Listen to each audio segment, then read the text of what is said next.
A Estratégia do Dia, o podcast original da Bloomberg Linha.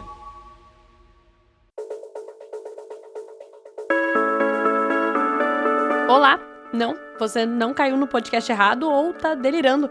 Esse aqui é o novo, reformado, recalchutado Band Loja ouvindo um podcast.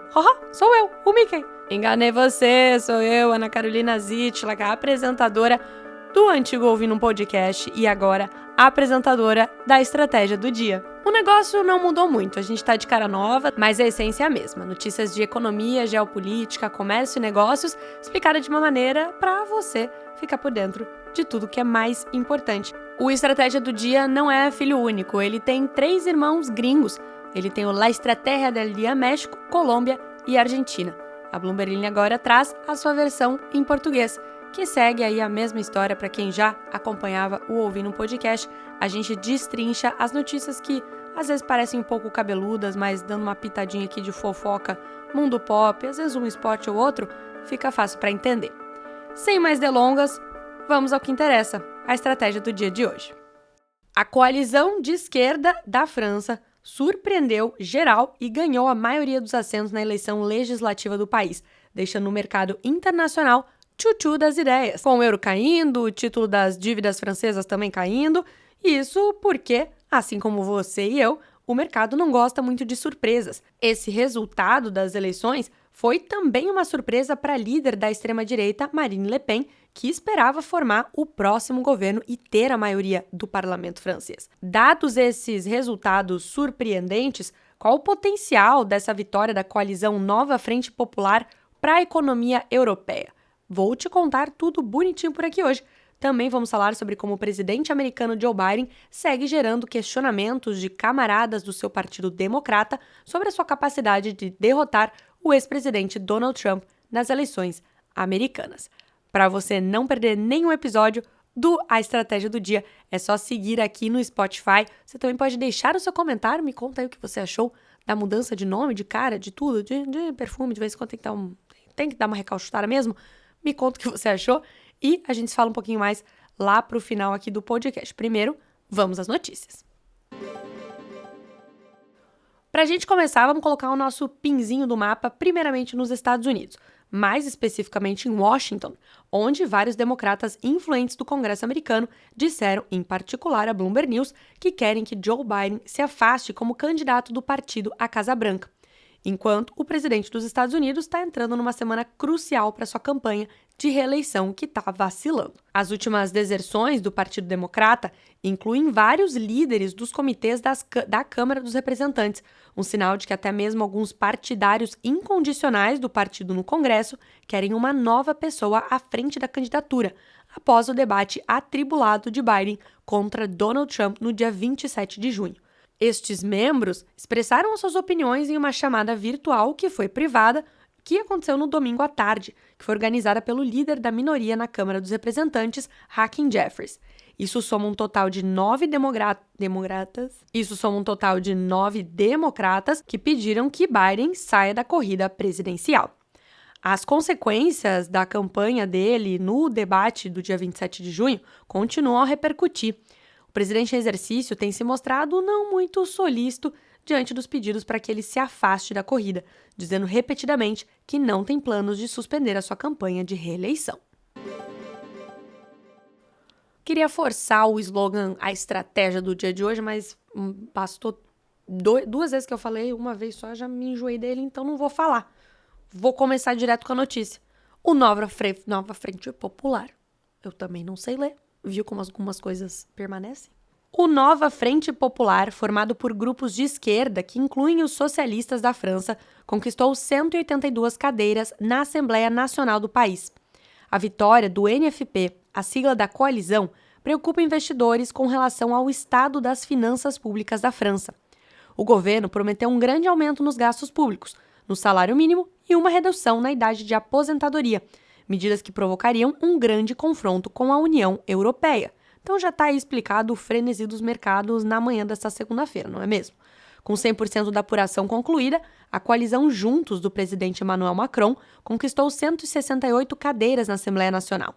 Já o partido liderado por Marine Le Pen da extrema-direita, teve um resultado muito abaixo das expectativas, assegurando somente 143 assentos. E sabe o que é mais hilário? É que os investidores passaram a última semana mais preocupados com um possível governo dominado pela Le Pen. A coalizão dela, que chama Reagrupamento Nacional, prometeu reduzir os impostos sobre o valor agregado da energia e dos combustíveis, o que fez com que os mercados franceses ficassem esquisitos essa semana, também influenciados pelo estresse das eleições no geral. Só que agora que a esquerda ganhou no país, as preocupações são outras. Isso representa uma nova dose de incerteza na segunda maior economia da zona do euro, porque o grupo está comprometido com uma ampla flexibilização da política fiscal. Se eles realmente seguirem com isso, sobem os temores sobre o já inflado balanço patrimonial da França, o que colocaria o país em rota de colisão com a União Europeia, que já está tomando medidas para reduzir o déficit orçamentário. E por que isso acontece? Porque a França desempenha um papel muito significativo sobre as decisões do orçamento da União Europeia, devido à sua posição como uma das maiores economias do bloco e o seu status como um dos principais contribuintes líquidos para este orçamento. Olha só alguns pontos chaves sobre a influência da França nas decisões orçamentárias da União Europeia. Primeiro, a contribuição financeira. A França é um dos maiores contribuintes líquidos para o orçamento da UE, o que significa que contribui com mais dinheiro do que recebe em fundos e subsídios do bloco. Isso dá ao país uma voz influente nas negociações sobre como esses recursos são alocados. 2. Participação em instituições. A França tem uma representação significativa nas principais instituições da União Europeia, incluindo a Comissão Europeia, o Parlamento Europeu e o Conselho Europeu. Funcionários franceses ocupam posições de destaque, o que lhes permite influenciar decisões sobre o orçamento. O ponto número 3 é o alinhamento com outros países, já que a França está sempre aí concordando com alguns outros países membros, como a Alemanha, por exemplo, ou também discordando, sendo que a parceria franco-alemã é particularmente influente nas decisões orçamentárias.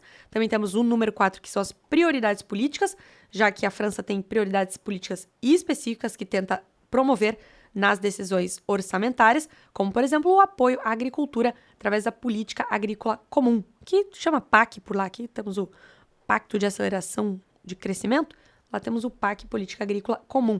E também, por fim, temos as negociações e compromissos, que estabelece o orçamento de longo prazo da União Europeia, em que a França desempenha um papel crucial na negociação. Ou seja, deu para entender que o que acontecer na França a partir de agora tem um potencial enorme de afetar toda a economia do bloco europeu. A nova Frente Popular diz que no curto prazo congelaria os preços dos produtos básicos de consumo, aboliria a reforma da Previdência do Macron e aumentaria o salário mínimo em 14%, e os salários do setor público em 10%. O gasto anual extra, que está previsto para atingir 150 bilhões de euros ou 163 bilhões de dólares em 2027, seria inteiramente financiado com novos impostos sobre empresas, finanças e os mais ricos. Mais algum ponto que eu preciso abordar aqui para você entender por que o sucesso da esquerda no país preocupa os mercados? Eu acho que está claro. A aliança da esquerda não ganhou uma maioria absoluta, o que potencialmente limita o quanto ela poderá fazer. Ainda assim, Jean-Luc Mélenchon, que é o líder do principal partido da coalizão, que é chamado França Insubmissa, diz que o NFP, o Nova Frente Popular, está pronto para governar. O Jean-Luc Mélenchon é um político de 72 anos, que é fã do ex-líder venezuelano Hugo Chávez e do cubano Fidel Castro. Ele, há muito tempo, assusta os mercados e os investidores sempre que se aproxima do poder. Conhecido por seus discursos, muitas vezes sem um teleprompter, sem uma coisa ali escrita, um roteiro, e também usando a sua marca registrada de humor e raiva nas suas aparições, esse líder de extrema esquerda diz por aí, abre aspas, que quer afastar os males dos mercados extremos que transformam sofrimento, miséria e abandono em ouro e dinheiro. Fecha aspas. No passado, ele fez alusão à França como um país com uma enorme riqueza que é mal distribuída. O Mélenchon é filho de um funcionário dos Correios e de uma professora, ambos descendentes de espanhóis e italianos que emigraram para a Argélia francesa na virada do século. Ele nasceu em Tanger, atual Marrocos, quando era ainda uma zona internacional. Ele se mudou aí aos 11 anos para a França, estudou filosofia, teve alguns empregos, inclusive como jornalista, veja só, e revisor de textos, e se envolveu na política trotskista,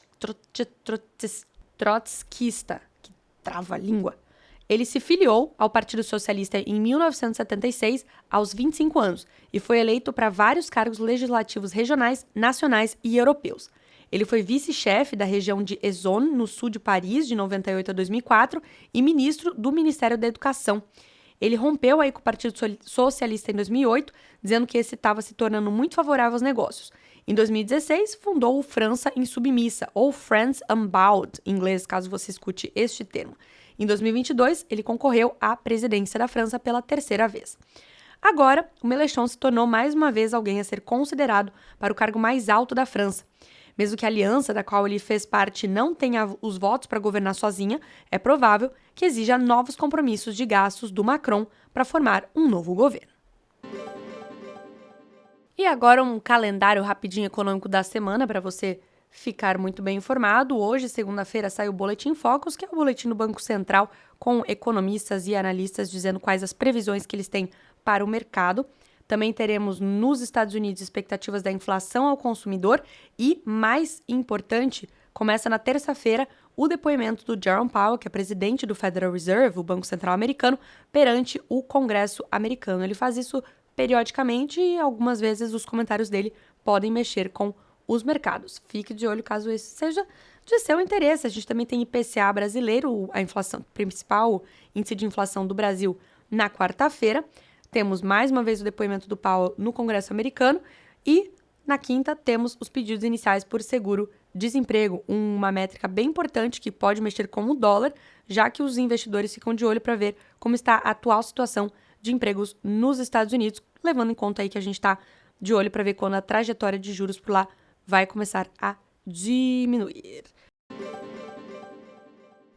E aí, pessoal, o que acharam da mudança de nome, da mudança de imagem?